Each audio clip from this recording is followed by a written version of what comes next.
so you do your duty. You'll say, Swamiji, I'm their father.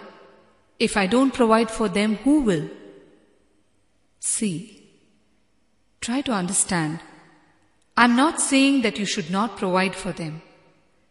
You have given birth to them. You have to provide for them till such time they become independent and can do things for themselves. But what you are doing, do it out of no expectation whatsoever. Let it be an act which is an expression of the loving energy inside you. Right now, you might claim that you are not doing it out of any expectation. But when reciprocity from the other side dips a little, you will know. You will be able to observe the tension in you, the agitation in you, the disappointment in you. This agitation, this tension, this disappointment, all this is the result of the expectation that was inside you when you did your duty. The degree of these things may vary with each person, of course, but it is bound to be there at some level. And when it is there, you are not doing it out of just an expression of the living energy inside you. You are doing it out of a lesser, limited quality called duty or so-called love. It is not an expression of the existential energy inside you. It is a mere outer world transaction, that's all. The Bhagavad Gita beautifully says, Karmanyevadikarasya ma phaleshu kadachana. It means, your job is only to do the work, not to be concerned about the result. You need to keep doing things because you have so much of loving energy inside you. You can just exude energy without any reason or any expectation. When you are like this, you will not be bothered about the results. When I say you are not bothered about the results, I don't mean that out of a frustrated or cynical conclusion, you are not bothered. What I mean is, you don't even know to expect results because you are continuously moving and expressing your blissful inner energy. So we can't say that you don't expect results. You are just flowing joyfully, that's all. This flowing energy is real love. When you start expecting from other people, there will be no end to it. And let me tell you, the most difficult thing is to satisfy all the people around you. Do you think you can satisfy all the people all the time? Never. It is the most impossible thing to do on planet Earth. A small story. A husband and wife were celebrating their 50 years of marriage.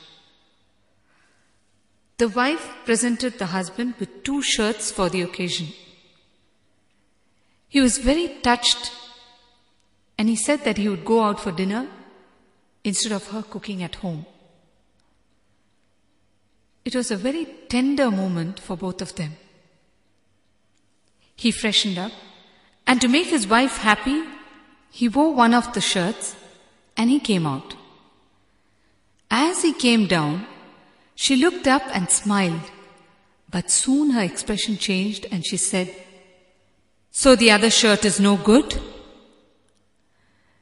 It is not possible to make another person totally happy. First of all, you satisfy yourself. Find fulfillment in yourself. That is enough. And then let this fulfillment have nothing to do with the people around you. Let it just be a bubbling energy inside you, irrespective of the conditions and people outside. That is enough. It is good to do something for others. It is good to give attention, to give respect, but out of a deep, energizing love. Not out of fear, not because we are afraid that they will take away their certificates. Never invest so much in others' opinions that they become the center of your life. Don't make others as the source of your energy. Don't depend on them for your psychological survival. When you are dependent on others for your happiness, you are giving them control of your life. Be your own source of energy and inspiration. Come to a clear understanding that real joy is not possible when you place your center on someone else. If you understand this, half the problem is solved. As I told you earlier, because you don't know anything about yourself, you turn to society for an answer. And society happily puts its labels on you. You are a good father, you are good looking, you are a failure, and whatnot. Like how a parcel without a proper address is pushed from place to place, we move around without an anchor point in society, just collecting all these stamps. We are not anchored inside. We don't know that we are not the labels, but the stuff inside the parcel. And because we don't know this, we have to depend on society's stamps to show us the way. And by, we completely forget that we are the stuff inside, the parcel and not the labels. And we totally get disconnected from the existential energy which is inside us. The Anahata Chakra, when opened, can kindle and radiate the existential energy in you, the source of infinite energy in you, and can make you flow with selfless love, with no expectations, only joy towards everyone and everything, towards existence as a whole. A small story. Brahma Sutra is a book, probably the greatest book available to humanity. It is the unabridged edition of world philosophy, from which all other philosophies originated. It is the book of books. It was written by Vedavyasa, the greatest Indian scholar ever. An enlightened master once gave this book to one of his disciples, whose name was Vachaspati Mishra, and he asked him to write a commentary on this book. The master also gave his daughter Bhamati in marriage to him and soon died.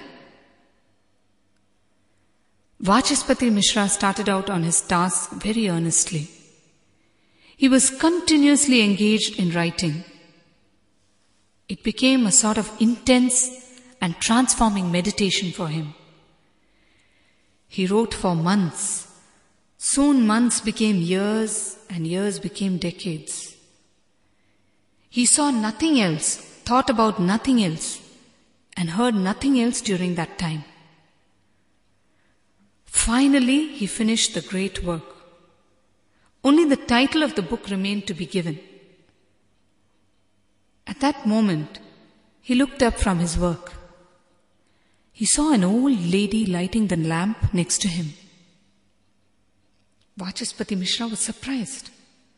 He asked her, "Who are you?" The lady replied, "Never mind about me. Continue with your work."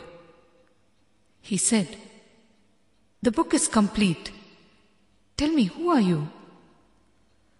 The lady said, "I am your wife." Vachaspati Mishra was shocked. He was simply shocked at what had happened.